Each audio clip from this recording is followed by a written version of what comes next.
If you've ever unwrapped china from your grandmother's hutch or run your hand over the delicate gold rim of a wedding gift plate, you know tableware isn't just tableware. It's memory, it's celebration, it contributes to the story of who we are. Few companies understand that better than Replacements Limited, the world's largest retailer of tableware, silver, and collectibles. For decades, they have helped people find that missing teacup from their mother's set, replace a chipped dinner plate from their first Thanksgiving, or discover an heirloom to begin a new family tradition. Today, I am joined by a member of their team, Keith Winkler, who has spent years connecting customers to those pieces that mean the most. You'll hear us talk about why these items hold such emotional weight, the patterns people most seek out during the holidays, and how heirloom collections are being embraced by a new generation. So settle in for a conversation that celebrates the beauty of tradition and the joy of bringing pieces back to the table. Welcome to Grandma's Silver, where tradition meets today. I'm Allie, your host of the Grandma's Silver podcast and founder of the Grand Millennial Lifestyle. Here, we blend aesthetics with nostalgia, engaging in conversations with lifestyle brands, designers, and more to rediscover the timeless charm of the past. Join me as we journey from home to heart, illuminating the past and polishing the present with the gleam of Grandma's Silver. Well, Keith, thanks for joining me today. I'm really excited for this conversation, eager to hear about the brand and how, I really think this is all kind of fitting together because in many ways the brand perpetuates tradition. I'd love to just open the floor to you for a moment, let you introduce yourself, your role, and then if you're comfortable giving a little background on Replacements Limited. Absolutely. I'm Keith Winkler. I'm Marketing and Media Relations Manager for the company. I've been at Replacements for a little more than 33 years now. So I came here as a part-time employee looking to earn some extra cash to go on a vacation with some of my friends. And when I got here, it was, I had never been involved with anything about tableware or silver or any of those things, but the business was just so exciting to me. And I was in a financial background or a financial setting, and I just kind of liked it and decided I was going to give this a whirl, and I've never left. So I came at a time when the company specifically, we were a little more than 10 years old at the time, and the internet had not really taken off for us. So, but our business was really, really solid. We were a phone business at the time. It just kind of exploded for us. So lots of growth all throughout the 90s, and then internet and all of those things happened. So it's just been a really fun time for me, and I have no regrets. So I'll give you a little bit of background about the company. We started in 1981. So our company now, we're in our 44th year. Our founder and CEO is Bob Page. He turned 80 this past year, but he's still very active in our business. He especially loves the buying side of the business. So he is out and about, whether he's here in North Carolina, he's out at estate sales or flea markets, any of those things. And if not there, he's traveling, mostly in Florida, some other places throughout the South, that he's constantly looking to add items to our offerings, our inventory and things like that. He started the business after spending many, many years looking for tableware and glassware that he would offer up for resale in booths at antique stores himself. But he was an accountant by trade. He was an auditor in the state of North Carolina. I'll give you a little bit of background for him. He was the first person in his family to go to college, raised in a humble farm setting, things like that. So just everything was important to him, community, family, all of those things. So he brought those values to this company as we progressed through the years. And fast forward now, we have more than 475,000 patterns in our database. We have probably inventory in about 350,000 of those patterns. We have more than 11 million pieces here in our facility with a little bit more than 500,000 square feet of warehouse space. We have more than 65,000 shelves stacked to the rafters is what we call them, because our shelves can be anywhere from 16 feet to 20 feet tall, so you've got just tons and tons of inventory Wow. stacked here as well. So that's a little bit about me and a little bit about the company. Well, first of all, that sounds like a dream to walk through. It's been pretty cool, actually. Yeah, it has to be. So did that start, and I don't know how much you can, I mean, let me know if you can speak to this or not, but did the beginnings of all of this, like, was he just this guy who worked in kind of this finance background who was interested in antiques, or was he filling a gap in a niche market? Like, what was the driving factor behind actually getting that going, even on the small scale that he did it? Absolutely. I think a little of all of that. So, he did, like I said, he was the first person in his family to go to school. So his parents were really strong-minded about him having, a good job. And that was what this was all about for him. But he had this passion for, being out. Like, he would leave his job, he would tell me, on Friday afternoon, and he would drive all night to go to, parts of Tennessee where there may be a big glass sales, for instance, where he would go and buy items to bring back. He had a couple of booths around town here in Greensboro that he would, stock those booths with product and things like that. But the bigger part for our business came when people in his office would find out what he was doing. And he had started placing ads in like an antique trader type publication of like, I have X amount of patterns available in patterns like A, B, and C. And, give us a call and we'll see if we can match the pattern that you need to what we have. And so people in his office would find out what he was doing and they would ask him to be on the lookout for their pattern. It might be, I don't know, Desert Rose, for instance, which was a very popular, Franciscan pattern from the 50s. But it would be as simple as that. And he started keeping records on small index cards of what Betty might want. And she might need 3 dinner plates. And I'm on the lookout for those. And then he would find them and he would get them back and give her a call or either talk to her in the office and make the sale.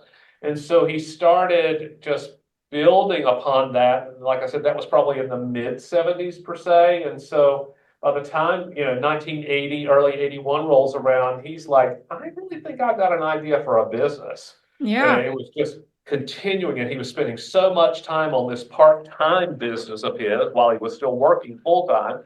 And he will tell you, hating that full-time job, by the way. He hated it, he said. It was just not for him. In March of 81, he decided to found the company, and that's what he did. He had a part-time associate who worked or was going to school here at the local university, and she would come and help pack orders for him and things like that. Most of this was done in the attic of his home. He rented an old Victorian house in downtown Greensboro here in North Carolina, and it just kind of blossomed from there. He placed an ad. I think he told me there was a small classified ad in the back of Southern Living magazine, and then one in Better Homes and Gardens. And from those ads, along with his small ads in like local antique trading type publications, the sales for the company, I think the revenue hit $150,000 that first year.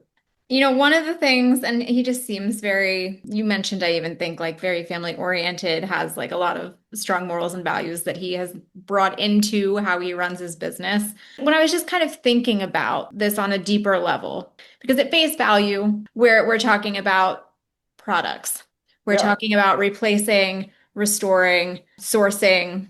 It's so much more connected than that. absolutely. I almost am looking at it as you're connecting generations in some ways, and in other ways, connecting people to generations. I have to imagine, I mean, your clientele is ranging everybody from collectors to grandparents to grandchildren. I mean, so you're seeing kind of the whole spectrum of folks reaching out to you. Absolutely. We know, yes, we sell tableware, we sell silver. We're now selling art and antiques. So we have this fantastic inventory of these beautiful pieces, these practical pieces, these specialty pieces. But honestly, we hear from our customers regularly. We send surveys out, so we get a lot of feedback, and then we're very active on social media. So we get lots of interactions from our customers who talk about the pattern is so much more than just a pattern. It's a connection to a previous generation. Like this pattern was my grandmother's. She gave it to me. I want to fill it. And, a lot of times I hear that, I want to set my table with my pattern from my mother or my grandmother or whatever, because I feel like they're there. Mm. So they may not be with us any longer, but their presence is felt at our table for Christmas or one of those sentimental meals or a bridal luncheon or any of those things. And it's about the nostalgia of the patterns. It's the celebrations of these collections in so many ways. But you can put this monetary value on these things, but it's really more for us than that. We were lucky enough to be featured on CBS Sunday Morning a couple of years ago, and Nancy Giles was the person who came and worked with us, and then actually went shopping with Bob in Florida, and he was just super excited about when he would walk by something and he would start talking to her about some of the patterns, and he looked down and he said, these are like old friends to me. That really stuck to us because these patterns, especially these classics that have been around for, they've been around for generations. You could ask about some holiday patterns, and we'll talk about those in a moment. I mean, Spoke Christmas Tree alone was started in the mid to late 30s, and Hmm.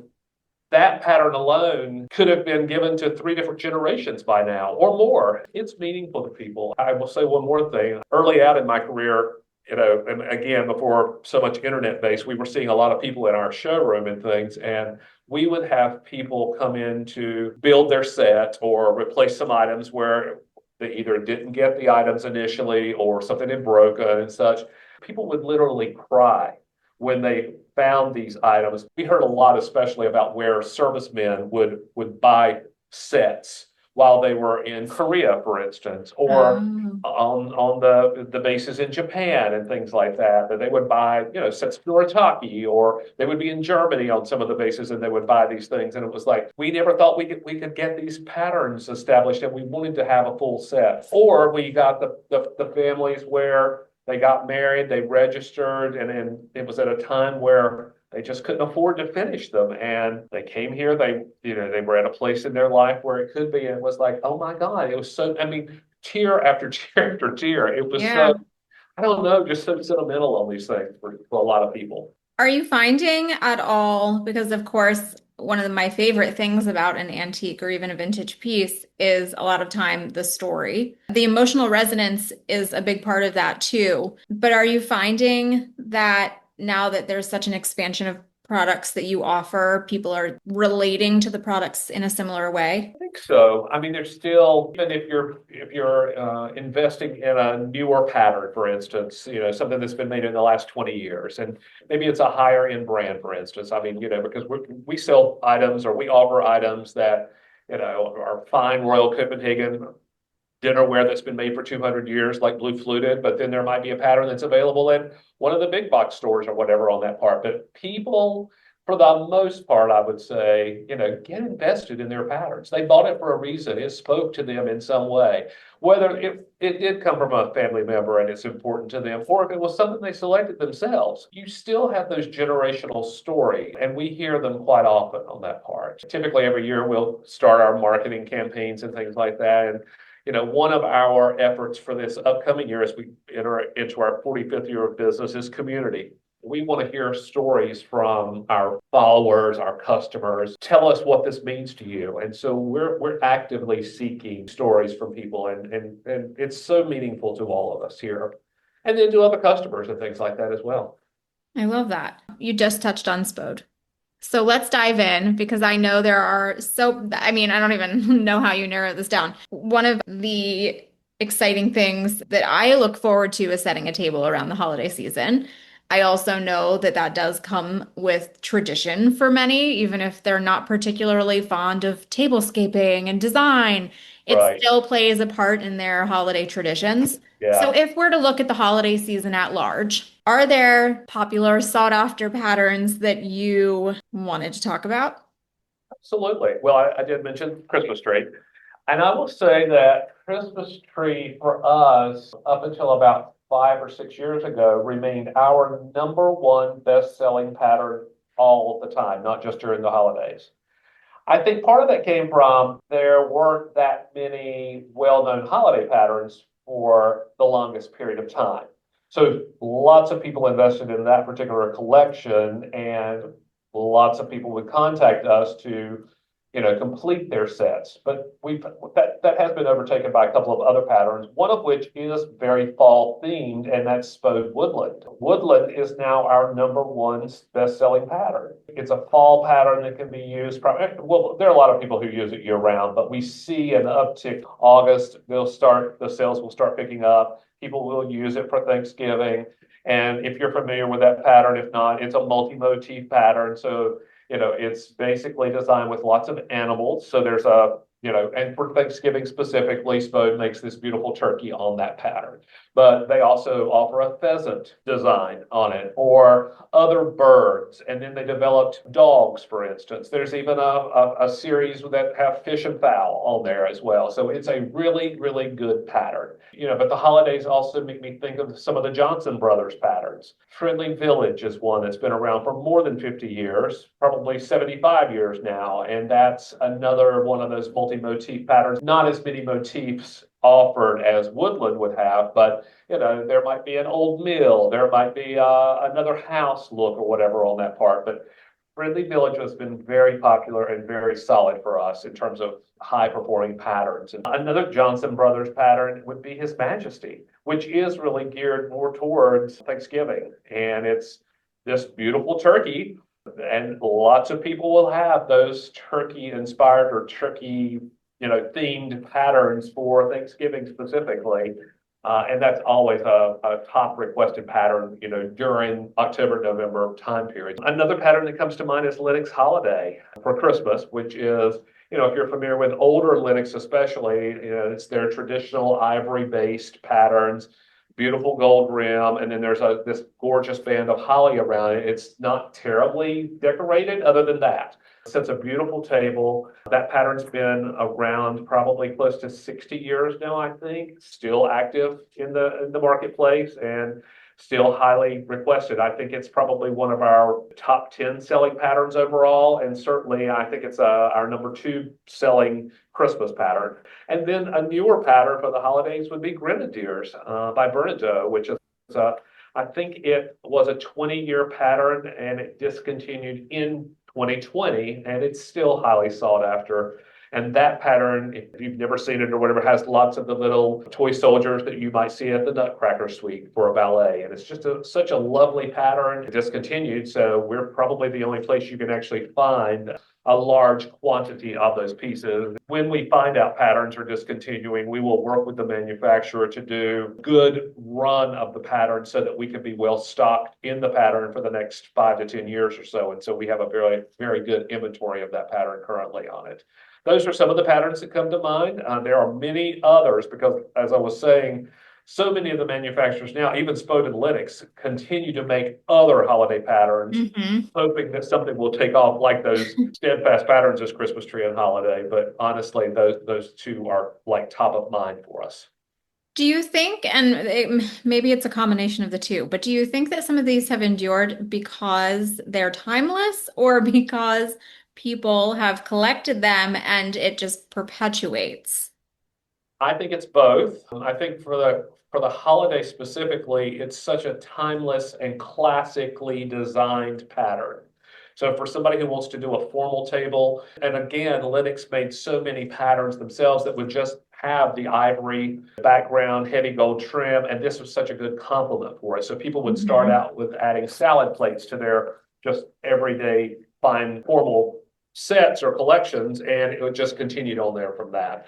I think with the Christmas tree that pattern's been made for so long, and you talk to someone who has it now, that collection has probably or could have been handed down 3 or 4 different times with the family. And so it's a timeless design. There's a lovely history behind that pattern. The designer, it was created in England and for the American market specifically, the Americans have Christmas trees. That's not a normal thing, or it wasn't in the UK at the time. It's like, let's create this beautiful pattern for them. And they were putting presents on the trees. Well, it's like, that's not a typical for us. Presents were under the trees for it, but it stuck. That pattern was so well received and just continued to perform. People love it. I would say that everybody we talk to, whether it's in our showroom or online, whether they have that pattern or not, they know somebody who has that pattern.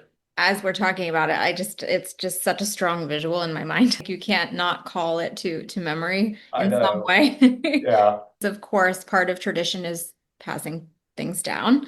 Sometimes that's an actual physical, tangible collection, but sometimes that's the idea of wanting to start something, or, maybe a grandparent used to do something or used to have a set. As a grandchild, you may not be the one to own that set, but it's in your mind.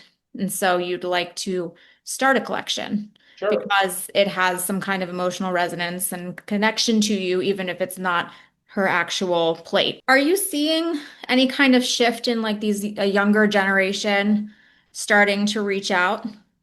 I think so. I'm glad you brought that up, especially the emotional connection to this, and whether that is the collection itself or the art of setting a beautiful table, all of those things. Because I will say that one of the negatives about what we do or what we hear is that my children or my grandchildren don't want these pieces any longer. Mm. Can you imagine that? Can you believe that somebody would actually say those things? But we hear that, and our response to those people now, our main response is, did you create that emotional connection about these collections with your children, with your grandchildren, or was it always a hands-off experience for them? We've joked, we even did a social media post about I was never allowed to touch those things in the hutch. We didn't use those things, you know. Yeah. And so we're all about using those pieces on a regular basis, or okay, it's fine to save those collections for special occasions, holidays, and things like that. But while you're using them, while you're setting your table, educate your family on why this is important to you, what makes this special, and so forth. So there's that, and I wanted to put that in there because we do hear from younger generations of like, I don't want that stuff, or it's too fancy, or it's this or that. And these collections were important to members of your family. So there needs to be that connection, brought full circle and, highly discussed, all of those things, so that it just is an important aspect of that. Now, for those who already do have that connection, whether it is the actual collection that belonged to a grandmother or a mother or an aunt or whatever on that, or they want to build their own collection about it. And it is important, this is such an emotional item or a category for us in so many ways. Yes, it's a practical things. We have to have plates, we have to have, drinkware and things like that. But sometimes these collections are just so much more meaningful to individuals, and we do see that. It was so funny. I was working with a client who came in. For the holidays, a lot of us will leave our normal jobs and go work in our showroom or go work on the phones to kind of help out with a higher volume than we typically see throughout the year. And I had a client who walked into our showroom. She was like, "I need your help," and I said, "Okay, I'll be. What do you need?" I'm being forced to host Thanksgiving, and I have absolutely nothing, and I know my mother-in-law is going to be judging me. It was so hysterical to me, and I'm like, "Oh my goodness, this will be fun." So I helped her with everything, number of place settings, the whole thing, getting her some collections that weren't too terribly expensive, but certainly something she could be proud of when she finished. And she wrote me afterwards. She was like, "I'm so happy you did this for me." And Oh. it gave her a start. She was 40, I think she was 42 years old. She had kids that were 10 and 12. And she was like, "We just didn't think about this." But she said, "My in-laws were coming. I needed to get this moving. We didn't register in the beginning, but I'm glad I worked with you. I'm glad I did this now." And she was like, I want to create that with my children now." And so it was just such a good connection, I think. Not a question, but I love that you kind of called out this idea of people not using things, but also that it is okay to save things too. I think there's like two sides of the fence, and sometimes people don't see the middle. And I love that you just kind of addressed the middle because yes, there are times, I mean, I'm pro use all the fancy things all the time. Yeah, I love it. But I also see the value in when you have something that is very specific and seasonal. Like, am I pulling out my Spode dinnerware in the middle of July? No, because there are also things that enhance a holiday and make the holiday feel extra special. And so I see the Right, value in saving something like that. So I appreciate that you called that out. But I also think it is important that when you're saving, let's say a collection, right? We assume right. you have at least part of your table, that when you are saving something like that, that it when it does come out, I like that you mentioned that it doesn't Yeah, necessarily have to be treated like this big fragile scary thing that people exactly. can't engage with and have that connection with. So I appreciate that you brought that up, because I do think that that would deter people from Yeah, wanting, like, who would want to continue a collection that looks like a giant pain in the butt. right, So right. I see the point there. Going off of, though, I mean, even if we're talking about that client that came into the showroom who is starting with nothing, what about folks who want to incorporate a little bit of tradition but not lean so heavy into having a full set of something? Are there motifs that you can recommend for people who may have like some starting pieces that they could mix and match to give it a little bit more of a modern, entertaining twist? There are so many patterns and collections out there now that, there's something for everyone, that we always say. Whether you want it full on holiday, I always suggest starting with salad plates, for instance. You don't have to invest in an entire 8-piece or 8-place setting, 5-piece place setting, whatever on that part, until you're really sure that this is something you want long term and such. We do have I always love it with the tablescapers and things like that. They're not looking for full collections. They're looking for something to create that unique table this cycle or something, and then it may be something totally different. So that's where I was like, of course, if you have a full collection, fantastic. I always like, what do you have? How can we build on that and give you a holiday set, for instance?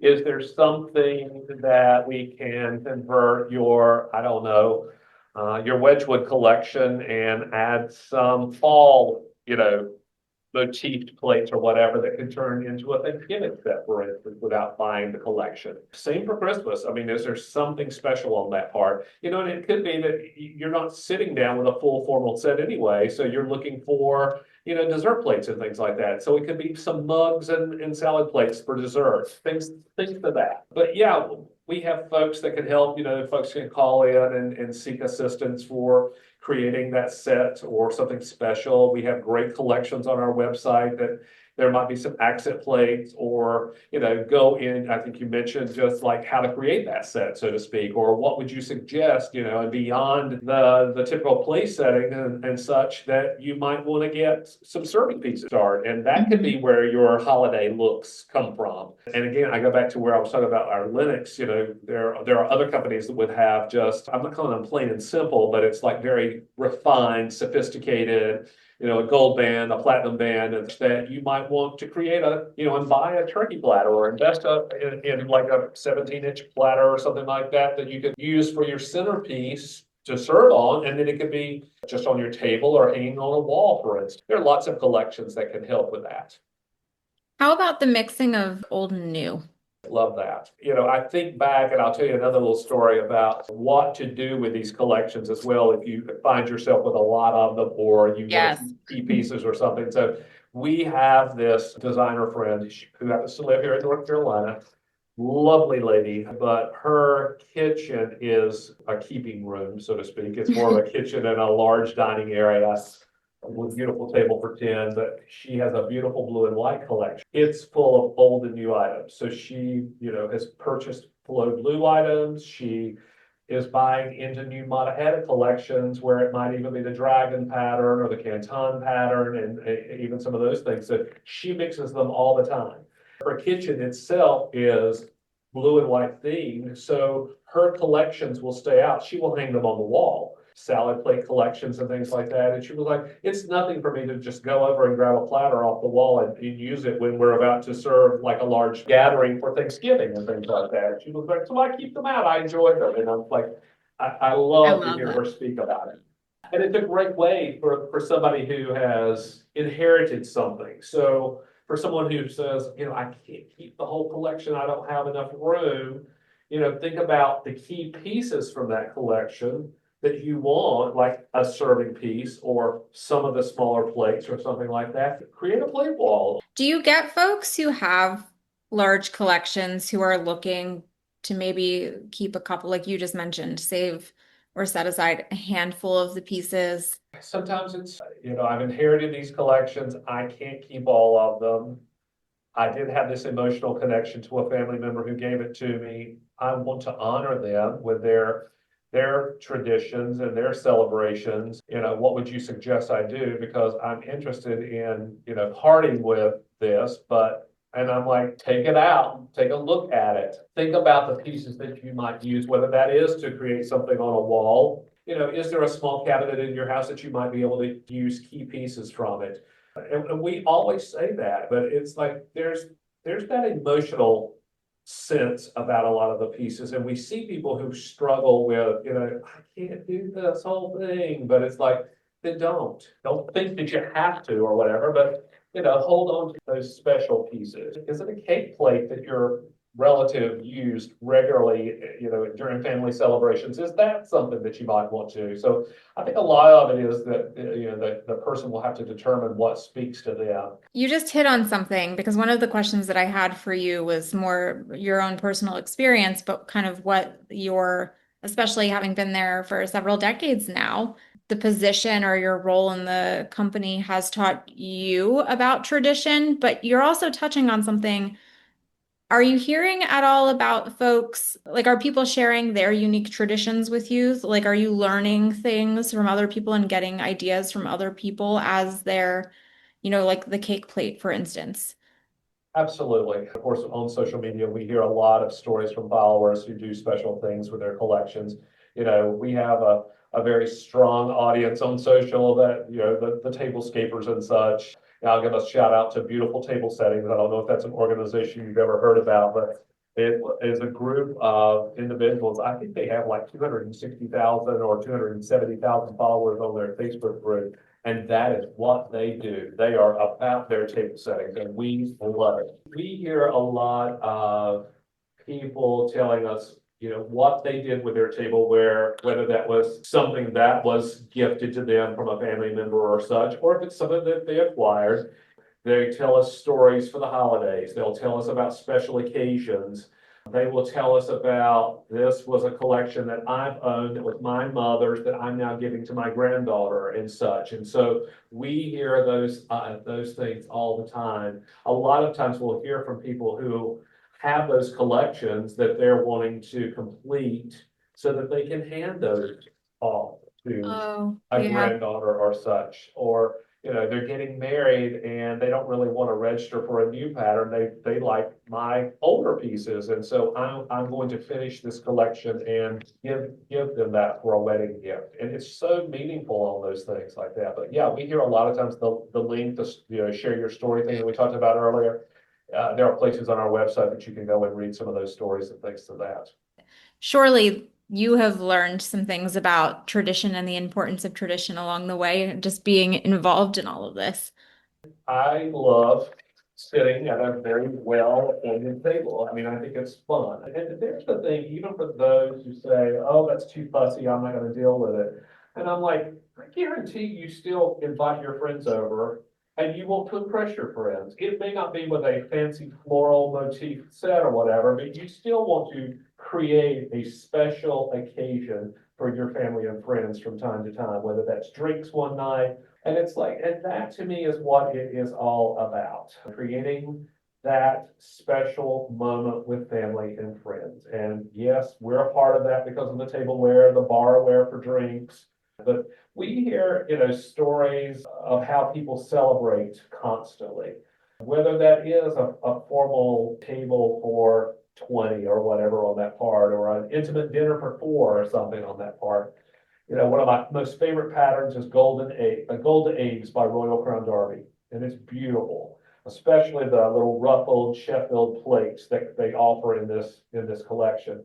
But we worked with a client who brought in this massive, or what we refer to as a colossal soup tureen. And I mean, this thing was like massive, massive. I'm like, who in their world would have this in their house? And he shared, now others would debate me on the story, but I'm like, I swear I heard him say this to us when he brought it in. But that this soup tureen that his parents or his grandparents had Sunday dinners for his entire family. Their dining room would seat 24 people, and they actually used that soup tureen for a meal with it. This is a spectacular piece, and I think we've got photographs on it it's in our museum. We ended up acquiring that piece from him, and we moved it to our museum. It's just such a fantastic piece. But just hearing these stories, even from this individual, like, oh my goodness, there's a table for 24 people where people, sat down. They had this Gilded Age story, so to speak, that you might, see on the HBO show there or whatever. But Yeah. it's just all these different traditions. Worked with a designer who, did a vignette for us at a High Point furniture market setting one time, and we were just having all these conversations about Sunday suppers, and she remembered that. And it was where, people would have those meals right after church or something. And she remembered her Aunt Betty having that and hosting that in her family. And so her vignette was a homage to that. And so she brought all of these family patterns together. And she's a beautiful, she just creates beautiful tablescapes and such. But we used all these vintage pieces of glassware from Fostoria, and then some new and older pieces of tableware. And then she used her I think it was her aunt and her mother's silver patterns to mix for the table settings for that. It was just such a table that spoke to all of us about that, and then the message behind it. You're touching on exactly what I was thinking, right? Which was, yes, this is stuff, Yeah, but this stuff is a conduit for so much more. I right. mean, gathering for togetherness, for memory making, for tradition. I mean, it just speaks to so many people. And again, it's the emotional connection. And again, I'll reiterate, that's so important when you have these collections and there's a story behind it.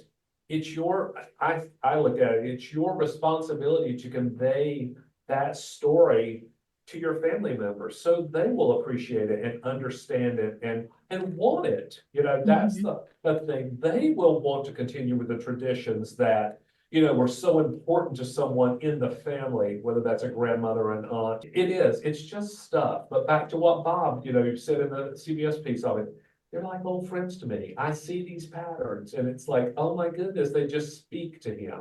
And they speak Yeah. to so many of our clients now. Just, I'm sure as your listeners and things will as well identify with something. You mentioned the museum, the history. Can you talk about that a little bit, or what Sure. is that? That's something that folks can publicly access? Absolutely. So here, like I said, we're located just east of Greensboro, North Carolina. We have this huge facility that is just loaded floor to ceiling of product. Like I said, 11 million pieces. But we have a showroom that is open to the public Monday through Saturday, 9 to 5. We always say displayed there would be a small sampling of all the products that we carry. So you'll walk in, you'll see these fabulous antique showcases that we've acquired from department stores, these beautiful hand carved wood showcases that might be 15 feet tall themselves with these pulley style doors that you might have found in an old department store back in the 50s and 60s and things like that. We moved into our current facility in our showroom in 1995, and in the middle part of the showroom is this wall that is 38 feet long. And we didn't have showcases for that at the time. Within a month or so, somebody offered us up these fantastic showcases that have been on display in Schwarzschild's Jewelers in Richmond since the early 1920s, and they were modernizing their store. But these showcases were hand carved in Italy in the early 1920s, shipped over. They were on display there. They're 36 feet long, and Wow. they fit perfectly in our showroom. So you'll see those things.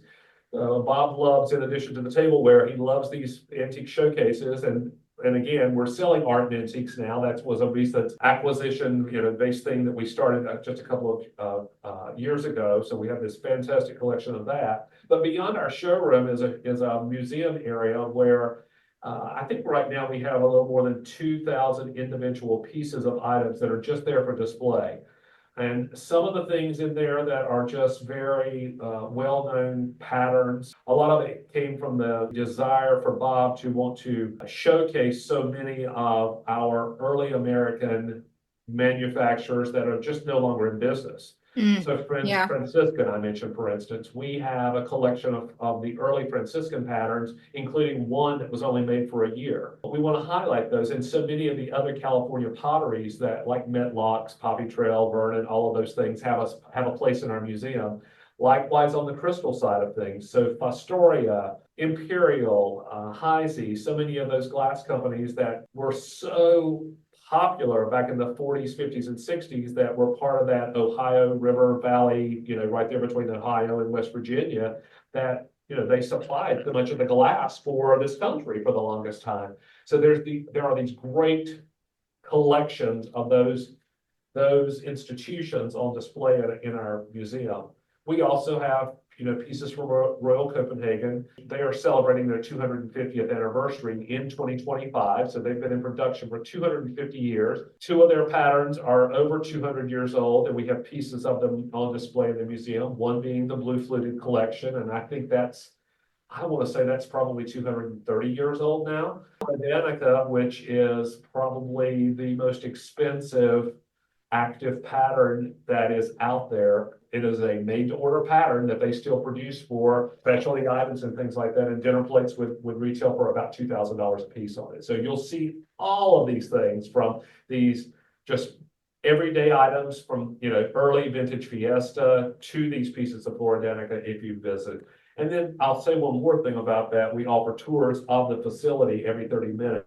So Oh, you'll see wow. the showroom, you'll see the warehouse, you'll see the museum area on this, and it's a 30-minute walking tour, and you'll get a little history of our company as well as so many of the manufacturers out there. So Oh, how neat. it's great to come. I'll also throw out that we're pet friendly. We've been pet friendly for, I think we celebrated 30 years in June. We have employees who bring, their pets to work. In fact, I have my little Phoebe back at my workstation right Oh, now, and customers can come in with it, with their animals and things like that. And yeah, we say, oh, I well, all love that. well-behaved pets are allowed. I So, love that. and we've never Mine had any is. breakage from any of the animals. We've had breakage from humans, but not our four-legged friends. So much fun. I did touch on one of your favorite patterns, but I wanted to ask if you collect anything. Oh my goodness. Yeah, my partner and I, a lot of times I'll get the question, how many patterns do you have? And I think we're at 14 or 15 in the house. So there's that. Because she Wow. kept all of her wedding patterns her first go around, which are beautiful. I love them. We have her mother's collections. And then we have the things that we acquired while I'm working here. A lot of them are not full sets, but I always go back because we did it. We collected salad plates and things like that. We have a lot of Linux patterns. One of my all-time favorites, though, is Wedgwood Patrician, which is an all ivory pattern, but it's this beautiful scroll work around the edges of it. What really turned me on about that pattern was I ran across this 14-inch round serving platter that I keep out on display in an actual plate stand because it's just so beautiful.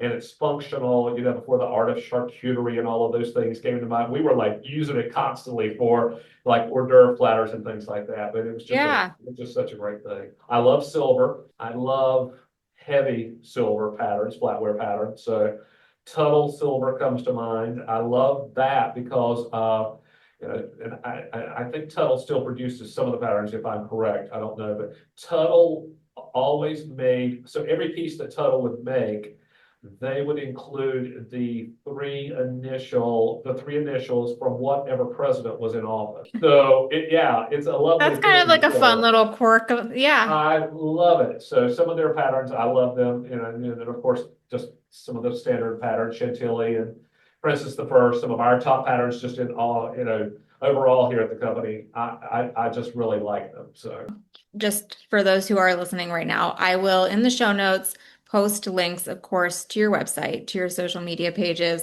to this specific project so folks can make their submissions, because I have a good feeling that those listening, most of us have a story of some kind and would be happy to share. So we'll make sure Love to hear people them see all. that. Yeah. And I just thank you so very much for taking the time to chat today. I really appreciate your time, but also just willingness to have this conversation. I think it is always a fun one. So, Really my pleasure. I've really enjoyed this conversation today. So I hope your listeners have enjoyed it as well. We look forward to talking to you